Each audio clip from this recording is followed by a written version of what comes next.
माननीय सदस्यहरू बसौं।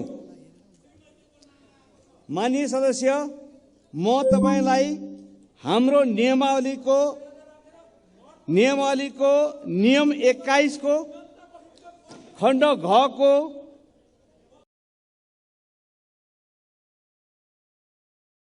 माननीय सदस्यहरू बसौं र बसेर यो बैठक चलाउनलाई माननीय सदस्यले सहयोग गर्नु मान्यहरूको कर्तव्य हो। त्यसकारणले बसौं माननीय सदस्यहरू। माननीय सदस्य, तपाईलाई बोल्न समय दिएको छैन, त्यसले गर्दाखेरि अहिले हाम्रो नियमावली 2079 को नियम 20 को खण्ड झ अनुसार म माननीय सदस्यहरूलाई बसेर यो बैठक सञ्चालन गर्नको लागि, बैठकको नियमलाई पालन गर्नको लागि अनुरोध गर्दछु। माननीय सदस्यहरू,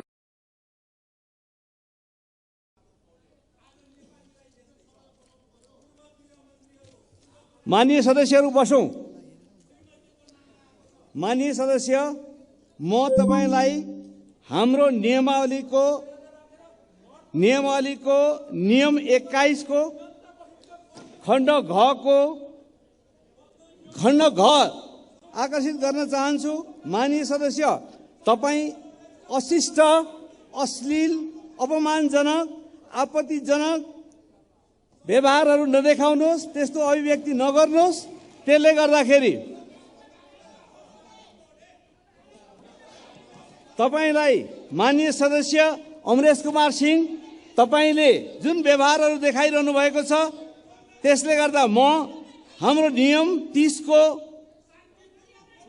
आधारमा म तपाईलाई चेतावनी दिन चाहन्छु। तपाई आफ्नो ठिक ढंगबाट बस्नुहोस्। तपाईलाई म चेतावनी दिन चाहन्छु, तपाई यो अशिष्ट व्यवहारबाट फर्केर आएर बस्नुहोस्।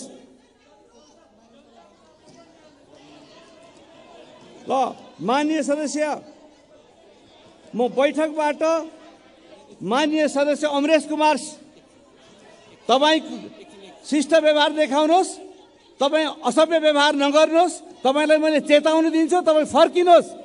आफ्नो सभ्यताका साथ आफ्नो कुराहरू नियम अनुसार राख्ने कुरामा लाग्नुहोस्। म तपाईलाई हाम्रो नियमावलीको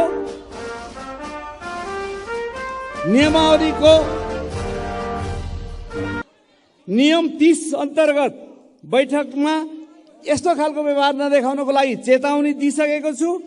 तपाई ठाउँमा आएर बसेर अनुशासित हुनु भएन भने तपाईमाथि थप अन्य कुराहरू हुने कुराको जानकारी गराउन चाहन्छु।